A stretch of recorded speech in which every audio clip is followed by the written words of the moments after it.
Semoga bermanfaat.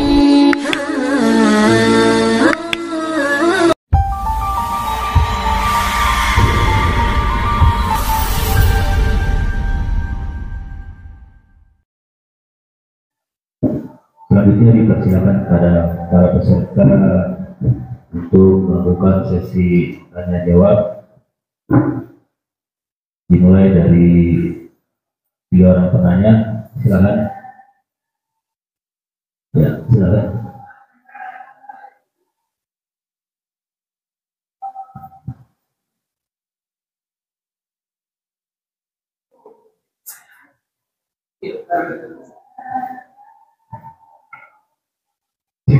Assalamualaikum warahmatullahi wabarakatuh. Kenapa guru yang berhubung saya mengatakan pertanyaan yang ini pertanyaan umum ya saya. Kita kadang penyelenggara atau kita kadang setempat itu ada masjid yang sudah memposisikan khutbah sendiri dan imam sendiri. Jadi kadang posisi kita udah berbanding.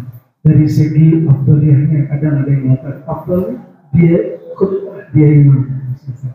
Mungkin itu saja dari segi afdaliyah, kira-kira apakah yang keduanya bisa diterapkan atau memang afdalnya khutbah dan imam menjadi satu. Demikian. Assalamualaikum warahmatullahi wabarakatuh. Nanya selanjutnya.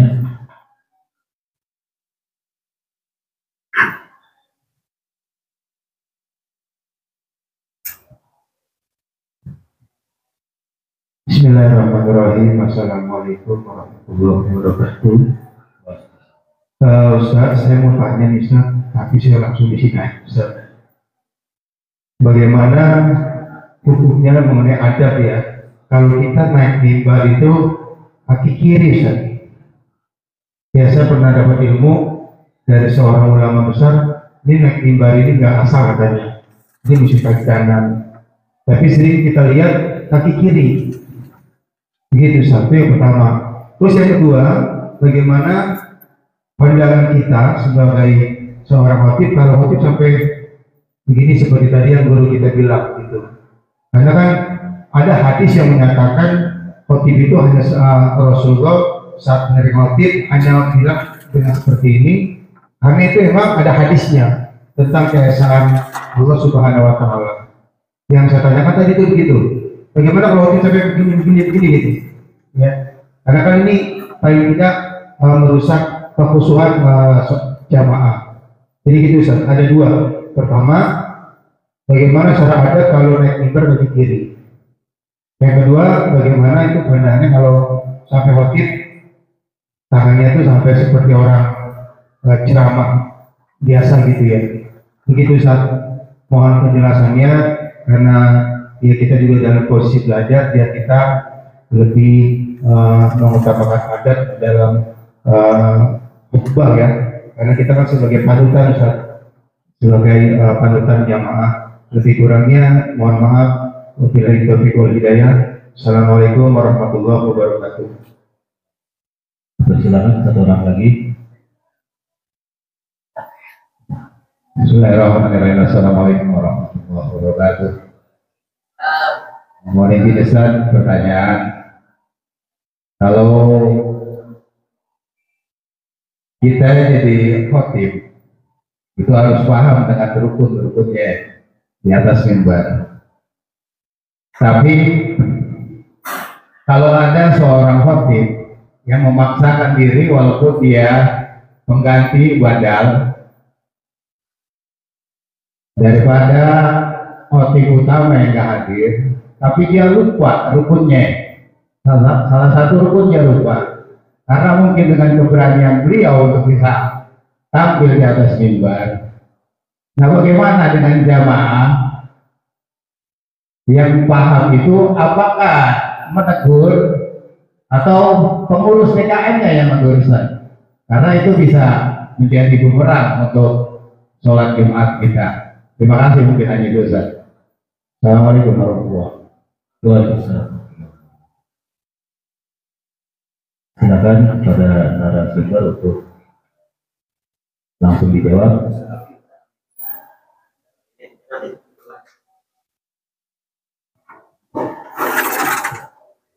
Bismillahirrahmanirrahim. Assalamualaikum warahmatullahi wabarakatuh.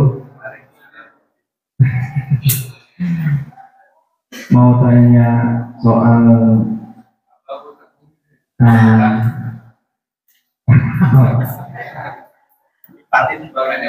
ya. Jadi kalau misal kalau imam kan ada uzur atau di tengah-tengah sedang imam terus ada batal atau apa gitu ya. Itu kan kalau imam kan bisa geser dikit, nah terus maju di belakang. Nah ini kalau halnya khotib itu bagaimana cara menggantikan? Mungkin dia lagi sakit atau apa? Hah? Ya bisa. Itu kita nih yang di bawah atau yang di depannya atau yang mengerti itu cara pergantiannya itu kayak gimana?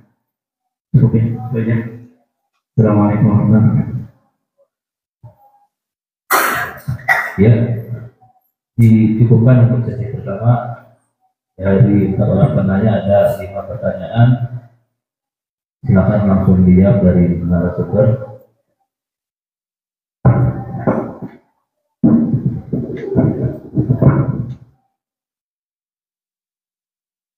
Yang pertama tadi Ustadz Ramdhani, segi afdoliyahnya, apakah kemudian khatib sekalian jadi imam? Dengan ada masjid yang memang mengumumkan khatibnya dia, imamnya dia. Ini juga kalau tadi ada bahasa bumerang juga buat kita.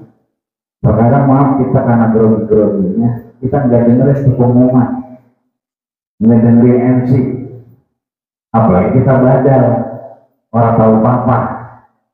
Kadang-kadang berarti kita sekalian imam apa waktu itu mana? Kalau kita sekalian imam berarti kita ambil ini, takutnya ada imam juga kan begitu. Nah ini penting sebetulnya tadi di awal kita mengetahui waktu agar kemudian kita paham posisi kita, apakah kita ini sekalian imam atau khatib saja. Itu dulu.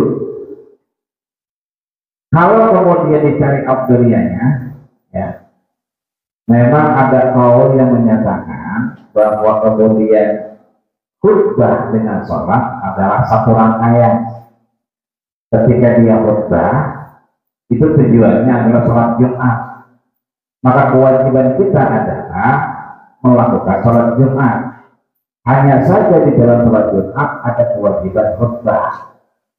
Maka ada orang yang menyatakan ketika dia khutbah, dia sedang menuju proses sholat Jumat. Masjid kita ini bocor, maka kewajiban kita ngapain? Periksa dulu bocornya di mana. Ya, cara meriksanya kewajiban kita kan bisa naik pada steger. Kalau dulu steger sekarang berat-berat susah ngangkatnya. Anak sekarang nggak perlu pakai steger, pakai drone. Oh, ini mana retak. Jadi nggak perlu pakai naik, tapi kita bisa tahu. Nah ini artinya kemudian ketika kita memang berada pada posisi terbiasa masjid itu, dia adalah khutbah juga imam juga. Ada orang yang menyatakan seperti itu Jumatan.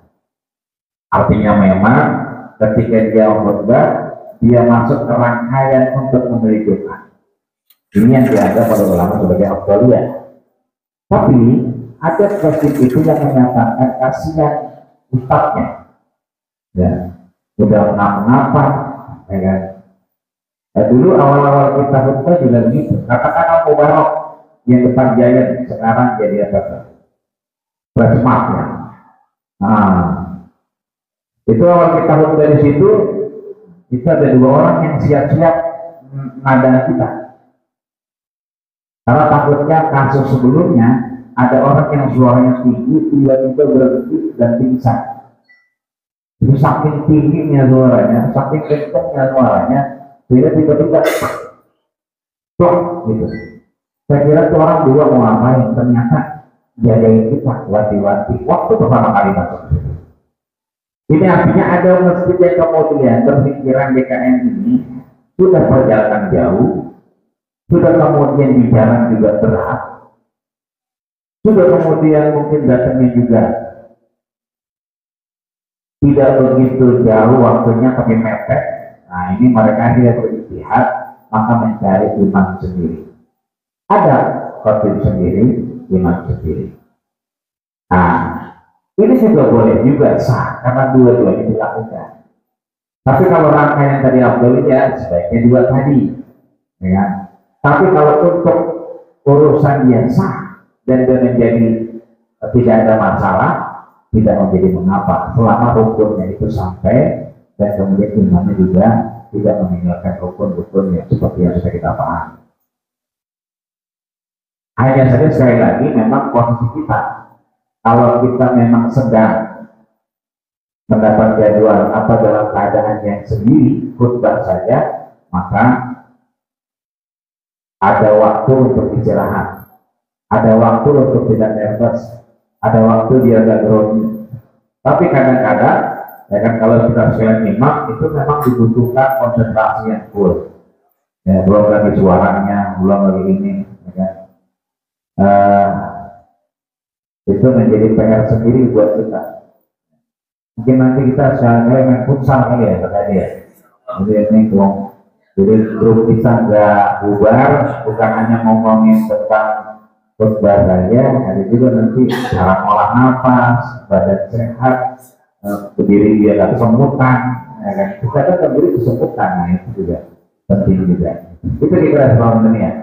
Gitu. Saya khusus bahwa masjid yang khotib sendiri, imam sendiri, karena memang banyak kasus. Ya Ustaz saya kecapean, Ustaz ini dan itu, maka memilih bahkan ada belajar sendiri. Jadi beliau sudah menyiapkan belajar, seandainya maaf orangnya memang datang tapi kondisi nggak bisa dipaksain, ya puyeng misalnya, jalanan yang nggak bisa diteruskan, ada khotib kemudian dia kebanjiran, ya padahal nggak hujan tapi kebanjiran, itu kan udah berangkat lagi, ya kan, tapi tetap maksa dan sampai cuma ya begitu hasilnya, ya kan, orangnya juga ada ngos-ngosan, kemudian konsentrasinya buyar, bahkan kadang-kadang disuruh istirahat aja, ya. Cuman tanya dulu ini benar istirahat nih, gitu. Jangan terpulang lain jangan gitu maksudnya, ya. Itu kira-kira ya. Yang kedua, nah ini kita mau praktek aja namanya, dikit-dikit ya. Hadisnya hadis Jabir. Jadi hadis yang ditawarkan pemasak tadi itu dari Jabir, bahwa untuk melaksanakan aktivitas itu memang harus dengan kanan. Ya ulang, wahai anak Adam, tidak akal tak faktor dia ini. Mulainya dengan tangan kanan atau kanan. Kalau dia pakai kiri, maka kita harus memahami beliau. Ada orang mohon maaf tangannya tidak. Ada kakinya yang tidak. Ada nggak kira? Ada juga, memang jangan. Tapi tidak juga. Itu boleh dipaksain kadang-kadang karena memang lahirnya beliau. Gitu. Kedua, ada hal yang pernah terjadi dari beliau kecelakaan. Contoh, jatuh dari gunung kelapa. Dulu ada waktu kita jatuh dari gunung kelapa. Jadi segala sesuatu gerakan yang itu harus dari kiri. Karena tumpuannya di kanan, jadi geser kiri dulu baru bisa jalan. Kalau digesernya kanan, bisa. Gak bisa jalan dulu. Jadi kiri dulu, baru bisa jalan. Nah ini artinya ini bukan rukun, ini hanya adab. Adab itu kemudian tidak pernah kontradiktif dengan hukum-hukum yang sudah disyariatkan. Hanya saja hati-hati. Contoh, ini kan lumayan, ya tangganya ada 3 nih, 1, 2, 3. Kalau kita nggak sampai ke atas, nyaru. Kalau nyarut jatuh, kalau jatuh orang pada nyengir semua, ya kan? Maka dipastikan kita betul-betul kenal. Maka kalau jadi khotib itu jangan jauh-jauh dari mimbar. Ini lihatin posisi dia nih, karakter dia udah dipahami. Oh ini agak tinggi nih, ya kan? Oh no, agak jauh. Berarti harus mari dulu, ya kan? Ngambil ini dulu, ya kan? Ininya juga tandanya tuh kan? Nah ini bebe misalnya, kalau yang tinggi nyarut ini bisa pasang, berapa? Nah ini baru kita ambil, ya kan? Berarti harus berbalik badan, ya kan? Kalau ada yang di sini misalnya, yang ini agak gampang. Maka caranya lihat yang materi pagi, coba bukan masalah. Yang materi pagi ini harusnya nggak di sini, bukan ada yang di sini, dan bukan ada yang di sini. Di mana dia? Di sini. Dari mana? Bilang yang ngasih. Harusnya begitu kalau jangan rasul.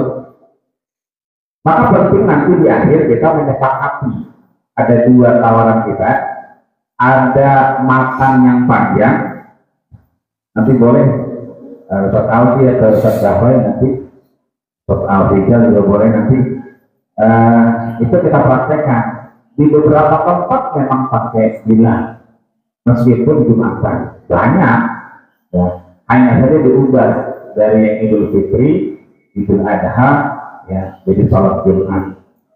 Jadi posisi ini memang ada di sini. Jadi kalau udah begini ini udah mudah banget.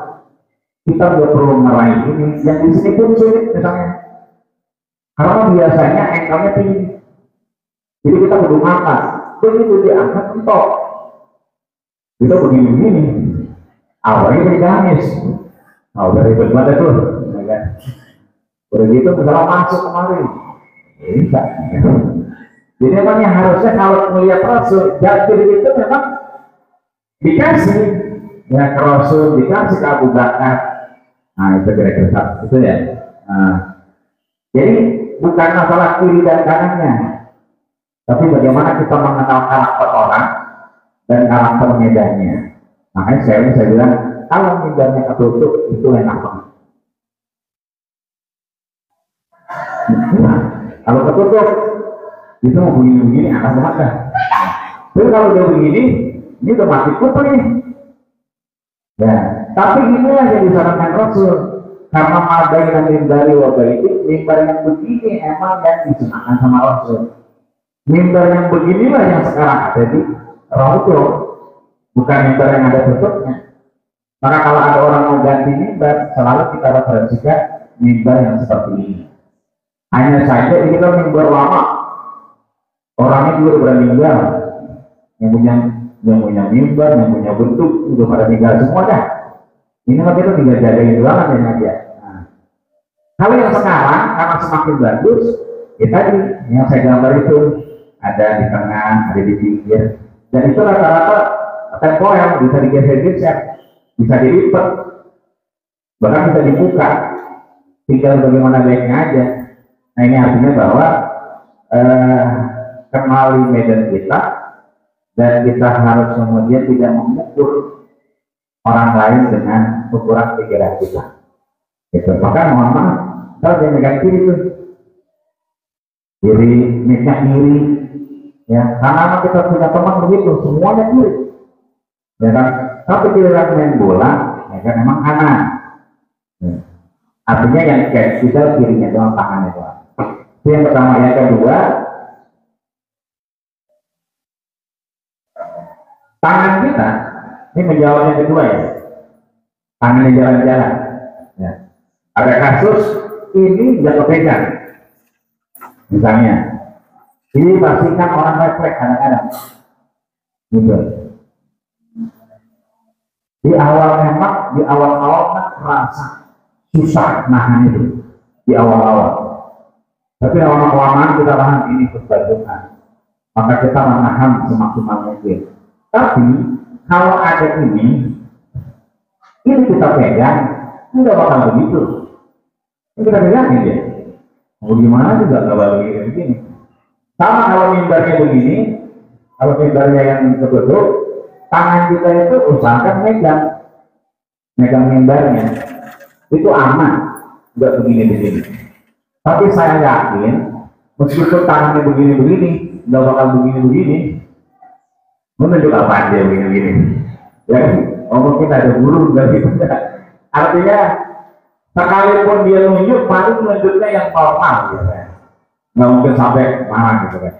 Sekalipun ada, ya kan, mungkin kita harus juga refleks. Nah, refleks karena biasa mungkin orator, refleks karena biasa mungkin ceramah dengan gaya demikian, refleks mungkin biasa pegang tongkat, ya kan? Kenapa kita pegang tongkat? Karena zaman Rasul, khutbah itu bukan pakai tongkat, pakai apa? Panas atau tombak. Jadi dulu kan memang zaman perjuangan, ya kan? Ketika khutbah Jumat, jadi pegang tuh panah, jadi pegang tuh tombak, itu sebagai acuan bahwa kita siap kapanpun. Karena kita tidak lagi berperang, maka kemudian Abu Bakar, Umar mengganti itu dengan tongkat, ya, dengan tumpuan. Artinya asbab ini pun ini sebetulnya menahan tangan kita, menahan diri kita untuk kemudian tidak seperti hal yang tadi kita inginkan tadi. Kira-kira demikian. Ya, sama-sama ya, kira-kira ya.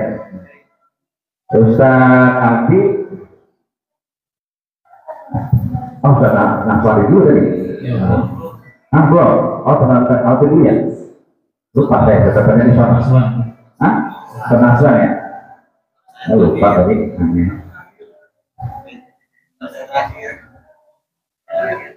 Oh iya, ada rukun. Jadi pada sini kita.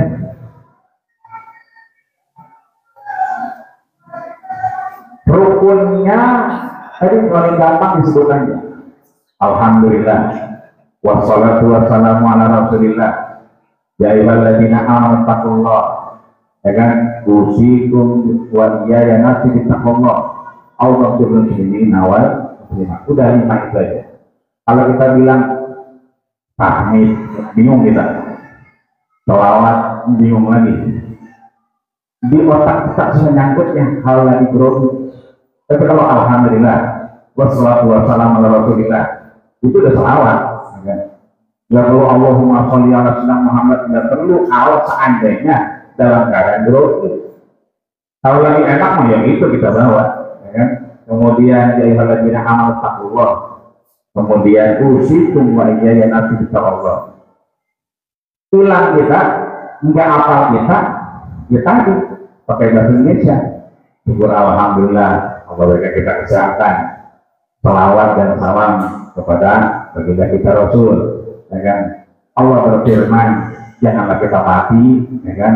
Dalam tidak berislam. Ya. Pakai ayat apa aja boleh. Inna abaina al-kausar juga dibawa juga. Ya kan? Kulullahu ahad boleh. Yang penting ada ayatnya. Yang keempat itu takwa, maka kita menjadi takwa. Yang terakhir kita doa. Ketika ada badal, ya kan, kemudian yang badal mungkin tidak begitu hafal, bagaimana sikap kita jamaah? Ingetin. Kalau ada jamaah, kemudian paham, tapi jamaah yang paham, ya, bukan jamaah yang nggak paham. Ketika jamaah itu paham, kita siap ingetin. Kalau dia imam, subhanallah, ya kan?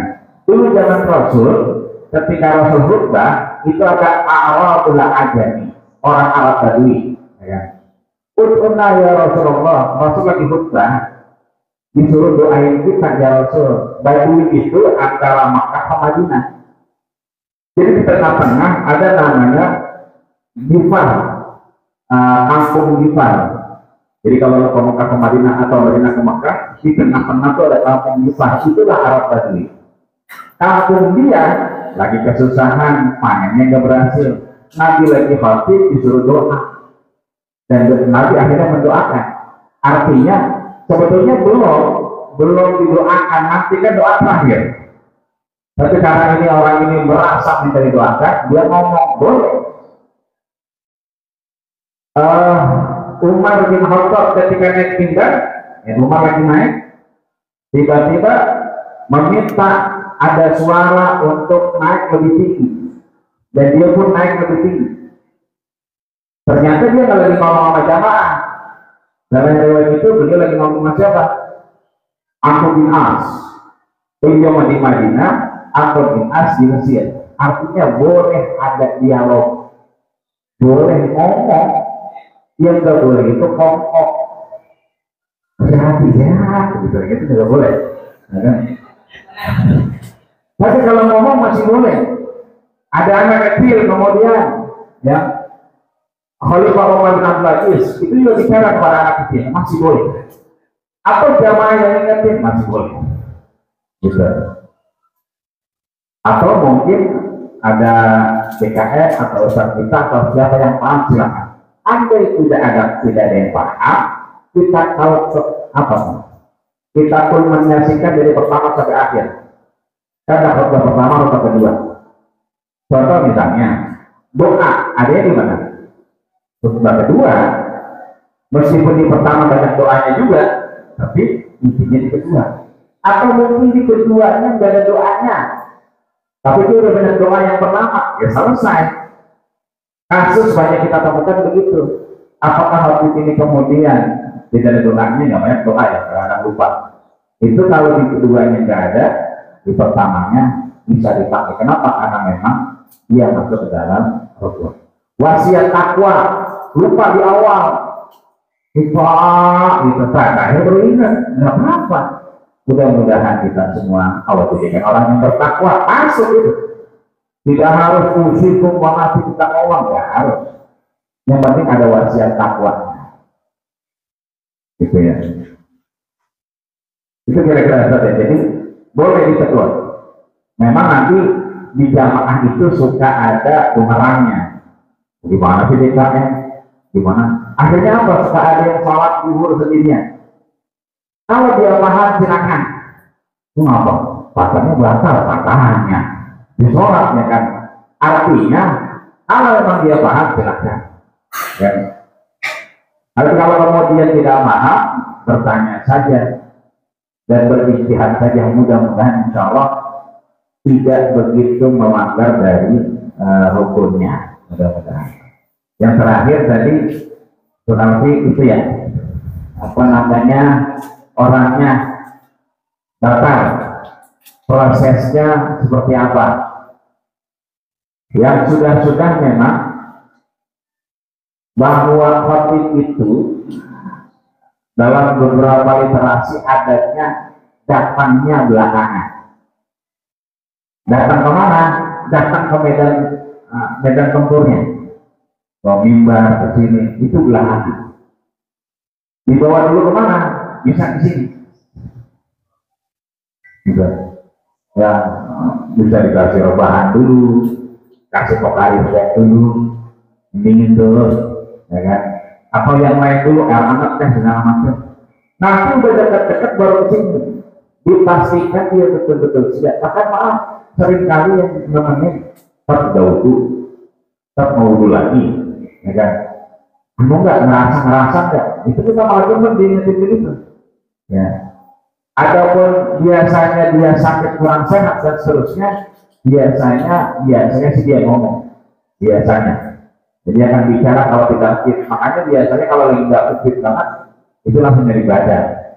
Karena biasanya ya begitu, kondisi nggak bisa ditebak. Tapi ada yang juga yang ngomongnya udah berangkat aja, kan kalau di sini nggak mampu baru.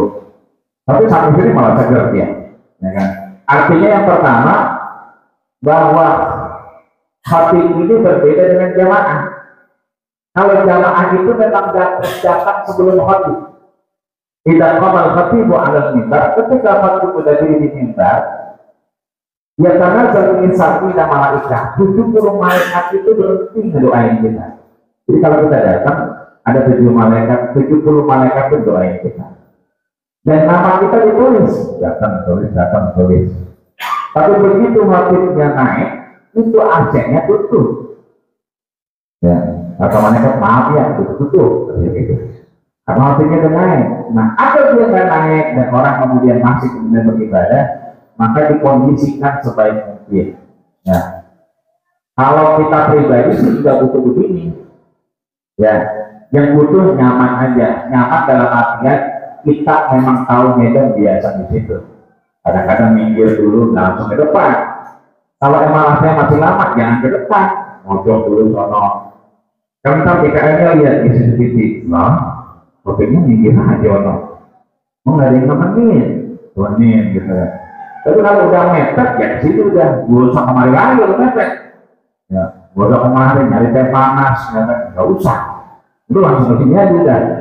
Udah mepet waktunya. Adapun di tengah-tengah kemudian dia gatal, ya, maka tadi sama dengan sholat minggir, maka buangannya di sini. Nggak mungkin dia lewat sini, nggak bakal bisa. Karena masih penuh. Jalan satu-satunya ke sini. Jadi ini sebetulnya bukan hanya buat habib aja atau buat penceramah aja. Jamaah yang kemudian datang atau imam yang datang atau habib yang datang, dia harus segera keluar ke sini. Maka dia harus cari kode. Ya tadi salah satunya orang kanan kirinya. Tapi ini jarang sekali terjadi. Jangan sekali terjadi. Boleh saja kemudian dia digantikan, ya kan, dengan yang ada. Karena kan rukunnya udah selesai. 3 doa saja. Maka mudah-mudahan di depan-depan ini mereka-mereka yang insya Allah bisa doa. Karena dipastikan yang pertama itu memang harus terus dengan rukunnya. Ada kaul yang menyatakan rukun yang kedua, khutbah yang kedua, rukunnya diulang lagi. Ya. Tahmidnya diulang, sholawatnya diulang, ayatnya diulang, kemudian wasiat takwanya diulang. Ya. Karena memang didoruri, ya kan? Dan ini rangkaian daripada kita melakukan aktivitas Jumat, khotibnya tiba-tiba datang, yang ini kemudian mohon maaf, ya kan, menggantikan, insya Allah, ya. Ini bisa termasuk ke dalam rangkaian rukun tadi. Maka mudah-mudahan kita hampir jarang terjadi ya kalau waktu itu batas. Karena biasanya memang psikologisnya udah full. Nggak ada dorong-dorongan khutbah dulu aja gitu kan. Lalu aja gitu kan. Enggak.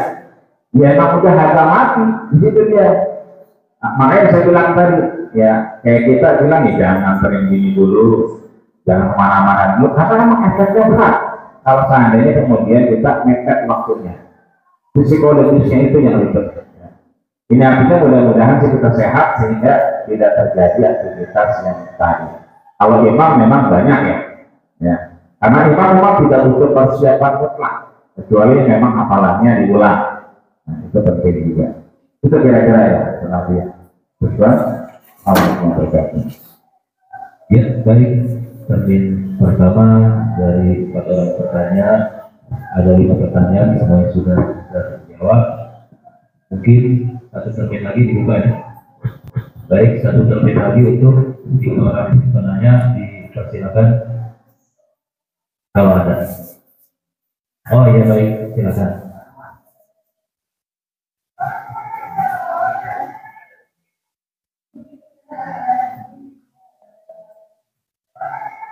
Assalamualaikum warahmatullahi wabarakatuh. Jadi abadi dari materi yang diberikan tentang permasalahan wasatiyah, ya, karena memang kita itu berkaitan dengan moderat dan radikal. Ada beberapa poin tentang praktek wasatiyah ini yang saya kurang paham, dan mungkin juga audiens masih ada yang kurang paham, bahwa wasatiyah itu berkaitan dengan keseimbangan, toleransi, bahkan juga lebih mengutamakan dengan musyawarah.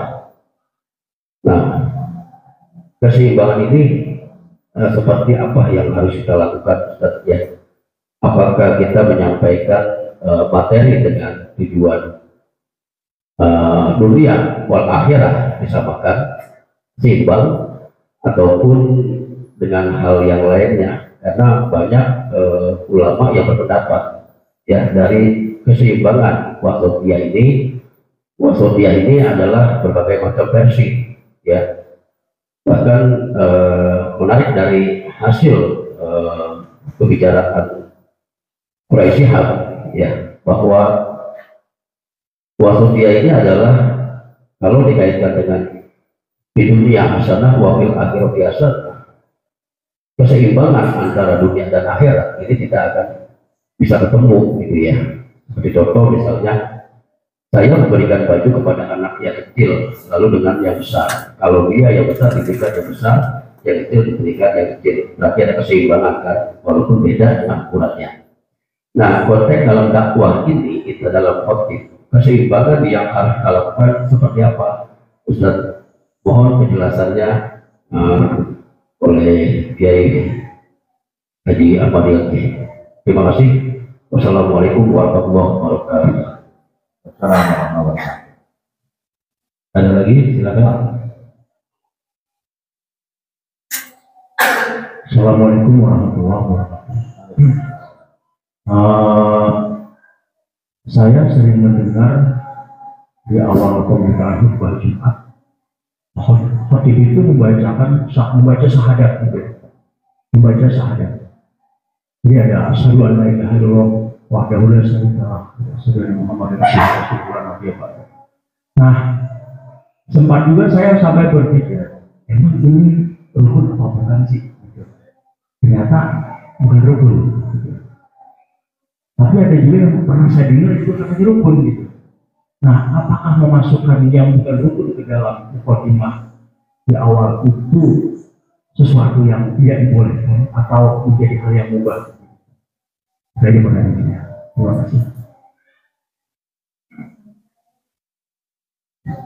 Oke, satu penanya terakhir untuk termin kedua.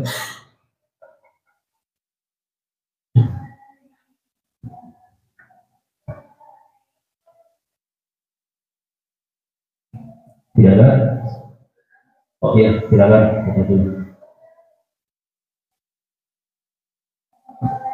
Assalamualaikum warahmatullahi wabarakatuh. Begini, Ustaz.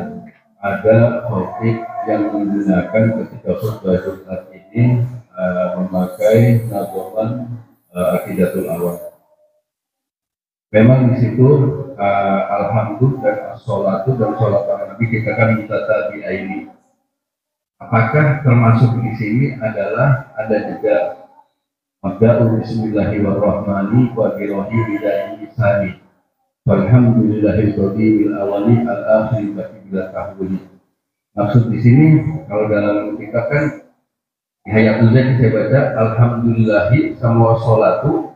Apakah kalau di sini kan alhamdulillahi sama sholatu syahadat biasanya. Nah kalau dijeda dengan tadi gimana Ustaz? Cuma sholatu wassalamu sarmada ala nabi khairiman wa wahada. Mohon penjelasannya Ustaz. Saya kurang paham. Syukran. Baik, terima kasih. Ada 3 orang penanya dengan 3 pertanyaan. Dipersilakan kepada narasumber untuk langsung menjawab. Yang pertama Ustaz wasatiyah. Kalau gampangnya sekarang itu sering kita dengar moderasi atau Ustaz bilang tawazun. Tawazun itu kan keseimbangan. Tawazun berarti berkeseimbangan. Maka wasatiyah itu tengah-tengah, wasat. Umumnya tengah-tengah contoh gitu. Waktu kita corona 2019, 2020, 2021 itu jangankan pawai obor, orang pawai aja bisa nggak boleh. Oh kemarin itu sudah boleh. Nah kemarin pawai obor itu muncul berbarengan dengan kita yang tersendiri. Kalau kita memakan pawai obor ya silakan, tapi nggak usah ngejelekin fashion week. Tanda kutip bahwa agama tidak pernah kontradiktif dengan tradisi. Itu yang salah bukan kita yang fashion week-nya, bukan. Kalau kita yang fashion week-nya memang mohon maaf. Kalau kita yang udah kesono, kayak kita pelesiran aja, keracunan, dia kan udah biasa. Tapi orang kita malah pengen main di kebun. Coba ada postingan di grup-grup kita. Kita lebih bilang mesti main di kebun, di empang, ketimbang mesti di SPBD. Orang sono, dia kalau dia main sono pada botiker dengan kalian ngeliat mobil bangunan juga. Ini artinya kita yang fashion week itu fenomena, dia adalah adat budaya, tapi kita nggak ada hak untuk menjaga. Permasalahan cuma satu, banyak laki-laki yang kemudian berpakaian seperti wanita, dan itu sudah diberangus oleh Kementerian Sosial. Dan itu menjadi dasar hukum mengatur tutup karena banyak laki-laki yang memakai pakaian wanita. Nah, artinya ada pemahaman yang salah. Nah, ketika kita memakai pawai obor, muharram bagus, ya. Tapi dua-duanya harus seimbang. Kalau kita mau fair, pawai obornya setelah 2,5 tahun tidak pernah terdengar, tidak pernah terlihat, kita kemudian mampu menangkap, ya kan? Yang ini tradisi, ya kan? Alhamdulillah dia mengalahkan misalnya Italian Fashion Week, ya kan? Maka di Italian Fashion Week alangkah bagusnya kalau pawai obornya tidak Italian, kan begitu kan? Tidak ke SPBD. Tidak perlu ada yang dijatuhkan, tidak perlu ada yang kemudian dikecilkan. Kedua-duanya sama kedudukannya di mata hukum. Ketika kita dibilang kita ada orang meninggal nyelawat, itu syariat atau tradisi? Ada yang meninggal nih, kita nyelawat. Kira-kira syariat atau tradisi? Tradisi. Kalau kita mau syariat, kita harus nangkap yang itu yang punya mayit, jenazahnya. Karena bahasa Rasul, man syahidal jenazah. Siapa yang menyaksikan jenazah, maka tutupan mukanya dibuka. Itu baru namanya syariat. Tapi kalau datang kita ngopi ngerokok, itu nyelawat, ya berarti itu tradisi. Tradisi kita emang begitu, kalau ada yang meninggal kita datang, ada yang lagi hajatan kita nimbrung menemin. Nah, karena kita di awe-awe, ingat lah, mari kita jadi nginep kan begitu. Ada yang punya acara, kita ada di situ, itulah tradisi kita. Maka agama tidak mungkin kontradiktif dengan tradisi. Artinya dua-duanya berjalan selaras. Bahwa kemudian kita datang nyelawat karena memang kewajiban kita, hakul muslim alal muslim. Kemudian kita datang kemudian dengan syariat Allah dan Rasulnya, karena Rasul sampaikan man syahidal jenazah falahu qirat, maka dia dapat 1 qirat kalau datang doang. Jadi kalau sampai membayangin ngelatin falahu qiratan. Ini artinya dua-duanya sama. Bahkan orang-orang yang tidak datang nyelawat itu dipegang sama Rasul. Nah, ada tahlilan, ada makanan. Itu makanannya tradisi ya, bukan ya? Tradisi, ya kan? Ya nggak ada makanan juga nggak apa-apa. Makanya jasa, kalau ada makanan ya alhamdulillah, kalau ada nasinya. Kalau nggak pun jangan aku yang kira-kira begitu. Iya. Tapi Rasul memang berkata kepada mereka yang kemudian lagi pada ngomong, istau ta'aman li ahli Ja'far, fa innahum yushbiruhu. Ja'far lagi meninggal, pasti anak-anak istrinya itu lagi nggak punya makanan. Isnau aman bikin makanan, tapi nahu disuruh biar keluarganya Ja'far bilang nggak mikirin makan, nggak bingung nempanin keluarganya. Kira-kira demikian. Artinya ada yang kita jalankan bersama. Orang tua kita bilang jangan duduk di depan pintu, tak jadi perawan tua. Itu tradisi apa syariat? Ya tradisi, ya kan? Karena yang namanya perawan tua, karena dia nongkrongnya di depan pintu.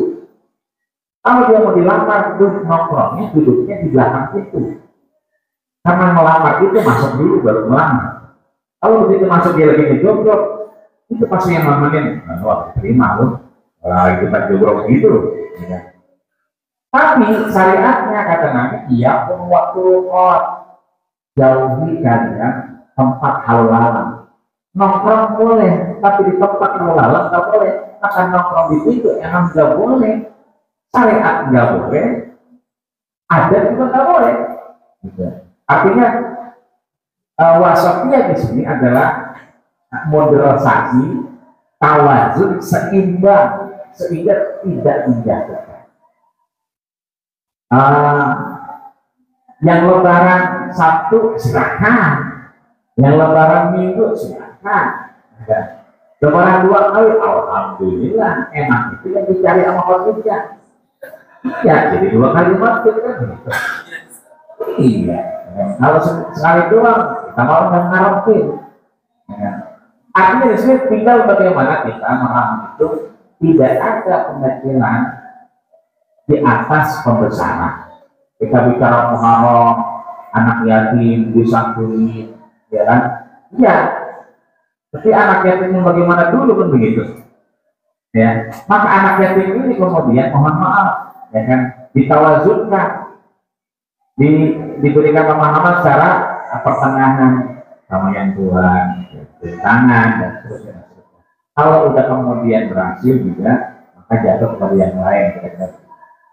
Jadi lebih kepada moderasi, lebih kepada keseimbangan, tidak mengecilkan yang lain dan juga tidak membesarkan berlebih-lebihan. Ahbib man ahbab tahaulama, cintailah apa yang kamu cintai, wa abid dolibaka haulama, maka bencil apa yang mau kita benci, tapi haulama proporsional, tidak berlebihan. Mereka demikian. Kemudian yang kedua, sobari ya. Nah, ada syahadat. Ya. Tadi kita sudah sampaikan sebetulnya kalau kita buka lagi, ya, rukun yang 5 itu sebetulnya lebih condong oleh akwal Syafi'iyah, oleh madhab Syafi'i, Muhammad bin Idris Syafi'i. Ada sahabat disebutkan, ada Imam Malik, tapi dia sendirian. Gitu. Artinya di sana ada Abu Hambal, ya, ada Abu Hanifah, ya, pendiri madhab yang paling tua. Juga ada Ahmad bin Hanbal, ada juga kemudian tadi, ya, Syafi'i. Di antara 4 ini memang jumhur ulama itu kebanyakan ulama, nah, memakai yang 5 itu. Adapun ketika syahadat maut silakan aja, nah, berarti kembali bayar zakat pakai duit. Berarti siapa ya? Hanafi, ya, Hambali berarti. Kalau kemudian Syafi'i, ya kan, memang dia dasarnya harus put, ya kan? Maka kita yang keluar, maaf Syafi'i ya, memang harusnya kemudian pakai beras. Bukan masalahnya berasnya itu dagangnya. Jadi ngasihnya duit, ya kan, dibeliin beras. Kalau dia tukang beras nggak apa-apa, kadang-kadang dijadiin beras yang harga demikian. Ini artinya mohon maaf, terkadang kita terjebak dengan madhab, tapi kemudian kita tidak wasatiyah dengan madhab. Ya. Silakan ketika kita mau bersyahadat, bagus, ya kan? Kalau bicara rukun ya. Tapi kalau rukun jumhur ulama, maka dia hanya 5 tadi. Kenapa kemudian ada yang syahadat? Imam Ghazali menulis dalam kitab Ihya Ulumuddin bahwa Rasul akan mengingatkan kita jadi iman, perbaharui iman kita. Cara memperbaharui iman, Rasul ngajar Abu Bakar. Bagaimana caranya? Mereka musyhidukum bi Allah ilaha illallah. Perbanyak kita ngomong dengan la ilaha illallah. Maka syahadat di situ boleh atau tidak kita memasukkan sesuatu yang mubah? Syahadat malah boleh. Karena semakin kita sering bilang, tapi tertinggal syahadat tidak apa-apa, gitu loh. Jadi tertinggal syahadat tidak mengapa. Syahadat mau masuk silakan. Artinya bahwa ketika bicara rukun 5, ya kan? Tapi kalau pakai syahadat silakan, karena dia diperbolehkan. Dan yusyrikum bi alla ilaha illallah. Kita perbanyak membaca la ilaha illallah. Baiklah demikian. Ustaz Abdullah, ini makan teks, Abdullah. Ya. Seringkali ya kita memang lidah kita ini bukan orang Arab, maka sering kita disebut dengan wafid. Wafid itu ajam. Ajam itu adalah orang asing. Orang sebagus-bagusnya bahasa Arabnya, tetap dia ajam, tetap dia itu wafid, asing karena lahirnya bukan di Arab. Ya. Gampangnya kita bisa lihat kucing. Kalau kucing Arab teriaknya bahasa Arab dengan ya kan. Kalau kita enggak gitu. Kadang-kadang kita heran, kita kepikiran kita buat bahasa Arab. Itu kayak bahasa Arab. Kita yang belajar nggak bisa kedua belakang. Ternyata dia alami. Ya, maka seringkali ada syair yang mana gitu. Ada lagi syair yang lain, Arabun anak hishiri, bahwa orang Arab itu nggak bisa dibohongin. Dia memang Arab, kita aja. Nah, lahjah itu terkadang berbeda. Ya, sampai tadi kayak udah sampai antara alami dengan alami. Kita SMS assalamualaikum, jawab sama dia waalaikumsalam. Artinya kalau assalamualaikum jawab waalaikumsalam, dia enggak assalamualaikum tadi waalaikumsalam, dia ada M di depannya waalaikumsalam. Ini artinya bahwa pertama kita pahami lahjah kita yang berbeda. Kedua, bertemulah nanti kalau salah dikoreksi aja. Bertemulah Nabi Ibrahim dengan baginda kita Rasul. Ya. Rasul yang bertanya kepada Jibril, kan kata Nabi, "Ana wa Jibril la yafutuni wa la yafitu abada." Aku dengan Jibril tidak pernah putus, tidak pernah pisah. Benar. Ada orang yang mirip dengan Rasul, Rasul nanya. Ada orang ini kasih ini orang mirip dengan saya.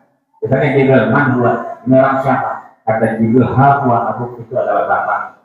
Siapa dia? Berarti Ibrahim alaihi salam. Secara milah kita tidak hanya mirip dari para Nabi Ibrahim, tapi secara fisik juga mirip. Rambutnya Nabi Ibrahim mirip dengan rambutnya Rasul. Postur tubuh juga mirip. Ya, makanya beliau nanya, "Ada perkil disebutnya kafir." Nah, ketika pertama ketemu itu ada dua. Satu di antaranya alim li ummatika tasbihin wa tahmidin wa tahlilin wa takbir. Ajarin kepada umat itu tasbih, tahmid, tahlil, ya, takbir. Tasbih berarti subhanallah. Tahmid berarti alhamdulillah. Tahlil berarti la ilaha illallah. Kemudian takbir berarti Allah. Harusnya, ya kan, ketika kita alhamdulillah berarti tahmid. Ya kan? Hanya saja karena kita menyampaikan pesan, maka banyak orang yang menyatakan harusnya alhamdulillahirabbil alamin. Apakah boleh kemudian jadi alhamdulillah wassalatu wassalamu ala rasulillah? Silakan saja kalau kita bisa memahaminya. Yang penting tidak kehilangan rukun tadi yang lain. Ya, artinya memang ada kaul yang menyatakan ini harus terpisah. Bahkan dengan kalimat yang jelas, Allahumma sholli ala sayyidina Muhammad wa ala sayyidina Muhammad. Karena yang pertama ketika Nabi Ibrahim bertemu dengan Rasul, itu balik umatika salam, sampaikan salamku kepada umatku. Maka kita kemudian mengulang salam. Ada RT ketemu kita, dapat salam dari RW. Berarti kita gimana? Salam balik. Kira-kira begitu. Kita disalami sama Rasul. Kenapa? Dari Nabi Ibrahim. Maka kita kemudian menyatakan Allahumma sholli ala sayyidina Muhammad, itu sebetulnya sebagai bentuk syukur itu mutlak. Hanya saja ini bicara rukun agar kemudian dia masuk dan absah tidak tertinggal, maka kemudian bisa dilangsungkan dengan wassalam kira-kira begitu. Tapi yang apa ya tadi? Sekali lagi ini di luar konteks kita grogi ya. Kalau nggak grogi tenang, nah itu aman. Makanya orang-orang tua sudah biasa, ya, kalau udah Jumatan tuh udah kayaknya jam 10 udah pada siap-siap. Kalau jam 9 itu baru dicurigai. takutnya bukan ke masjid tapi ke rumah ibadah. Dari 9. Kira-kira begitu saya, salam zaman maaf. Obrolan bersuara. Terus gimana ya? Paling karena besok praktek ya. Pesan saya begini, teman-teman bikin mukadimah ya sebisanya, tapi memang betul tulisan. Kalau ditulis itu kita ngomong, kita minta tulis. Lebih nambah. Ada wayanya maaf, kondisi sedang lagi gak enak banget, ya kan? Kita butuh kertas itu, syukur-syukur membernya mendukung. Kita tinggal taruh. Gitu. Itu yang begitu-begitu jangan sampai hilang. Kalau saya punya. Jadi dalam sini, ini gacuan-gacuan yang bisa saya contek. Jadi kondisinya udah teror banget, kayak pawang. Udah, gitu aja udah. Ya pointer-pointernya aja. Maksud saya ini bikin itu buat modal kita. Tiba-tiba kita nganterin emak kita atau besan kita atau siapa saja, itu berubah nggak datang. Tapi kita dorong-dorong. Nah kita udah punya. Nah kita bikin itu biar besok kita udah bawa, gitu kan. Terus di mana kayak itu jadi gacuan kita. Kan? Kayak kemarin saya udah di Polri itu mimbarnya baru, baunya juga masih nyengat. Saya depan puyeng, jadi saya datang sehat, apa itu puyeng, apa baunya masih nyengat banget. Akhirnya saya nggak bisa pikir, udah ini saya keluarin kalau gitu, coba aja udah, karena puyeng nggak mau bau itu apa namanya tinernya, penarnya. Nah ini artinya karena emang dia baru nyampe. Hal-hal begitu tuh tidak bisa kita perhitungin ya, makanya aku buat aja pembukaannya alhamdulillah alamin selawat yang masuk dah itu rukun-rukunnya, jadi itu jadi gacuan kita, pegangan kita kapan kemudian kita tutupkan. Siapa tahu besok ada yang suruh maju berarti udah siap begitu, karena besok terkait dengan praktek ada surat jarwani benerin bacaannya reham dan pendidikannya, ya kan, mungkin teman-teman yang kemudian minta untuk ke depan. Kalau ke depan besok, berarti sudah nggak ada dorong-dorongan lagi. Paling nggak ada itu yang dibaca yang dibikin. Itu kira-kira kurang lebih yang maaf. Jika ada hal yang kurang berkenan, itu datanya yang dari saya pribadi. Mudah-mudahan ada kemanfaatan. Ya. Tadi kalau mau nanya satu boleh ya? Ya boleh. Tadi ada yang radikal dan moderat itu, kalau yang moderat itu kan tahu. Ada kalau nggak salah yang menyamakan persepsi ahli sunnah wal jamaah. Ya. Kita kan nggak semua ahli sunnah wal jamaah, ada lain-lain gitu. Kalau kita lain tentunya kita harus mengikuti salah satu negara sama dia kan. Dia kan nggak pakai dua belajarnya. Itu ini saya belum paham di sini satu ya, maaf. Ya. Menyamakan persepsi itu dengan al-sunnah wal jamaah, maksudnya bukan kita memahami kelompok-kelompok. Kalau kita anggap Muhammadiyah itu enggak al-sunnah wal jamaah, kita dari Muhammadiyah. Muhammadiyah itu ahlus sunnah wal jamaah, sama dengan NU. Kenapa sama? Itu yang pendirinya kayak Haji Hasyim Asy'ari dengan Kiai Ahmad Dahlan, sekolahnya sama, mondoknya sama, naik angkot juga sama, ya. Jadi dua-duanya harus sunnah wal jamaah. Hanya saja begini, berpikirnya Muhammadiyah itu dia memang tidak taklid. Nah, tidak taklid itu bagi mereka warga Muhammadiyah, ya kan, lebih mengedepankan intelektualitas, ya kan. Kalau kita mau belajar lah begitu kira bahasanya, maka ya kan, tadi kan ada hal yang harus kita tinggalkan. Jangan menyampaikan sesuatu yang kita nggak tahu persis, nggak tahu pasti, nggak tahu aja iman, Islam, begitu aja udah, gitu. Karena memang formil kan, waktunya juga sebentar. Nah, Muhammadiyah dia tetap ahlus sunnah wal jamaah, persis tetap ahlus sunnah wal jamaah, Wahdatul Wathon tetap sunnah wal jamaah yang di Lombok, yang di NTB, ya kan. hampir semua Ahlus Sunnah wal Jamaah ya kan tidak syiah. Kalau perbedaan metode, contoh ajannya dia sekali, ya kan? Kita biasa 2 kali. Ya. Memang ada ajannya sekali, ada ajannya 2 kali. Kalau ajannya sekali, kita diminta buat qobliyah dulu. Masuk waktu azan, ada qobliyah. Nanti azan pertama itu azan terakhir. Nah, maka caranya kita tanya. Tadi mengenali medan. Kenapa dia 1 kali azan? Karena parkiran di sini sudah diatur, misalnya. Jalanan itu sudah diatur oleh RT dan RW bahwa lebih dari 1/2, ya, maka ditegur.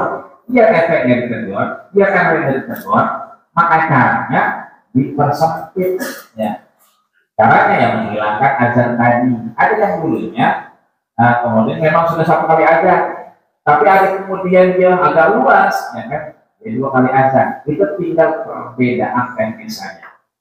Tapi tidak perbedaan pada manhaj, ya, pada metodologi bagaimana kita berkeyakinan. Tapi semuanya insya Allah Ahlus Sunnah wal Jamaah kecuali Ahmadiyah itu bukan lagi Ahlus Sunnah wal Jamaah. Ya. Kemudian seperti kemarin, ya kan, ada hal yang kemudian khilafah misalnya, ya, khilafahnya kita setuju, ya kan. Tapi kemudian bersyariahnya dengan khilafah tanpa kita mengindahkan pemerintah itu yang nggak bisa, karena kita bukan negara Islam.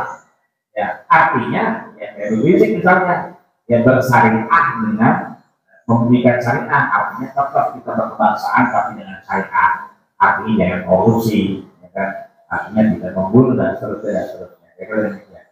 Jadi persepsi Ahlus Sunnah wal Jamaah itu adalah kita perkis memang masih dalam ajaran Rasulullah. Yang saya contohkan tadi, ada orang aja itu ajannya berhenti, tapi dia nggak boleh sembahyang.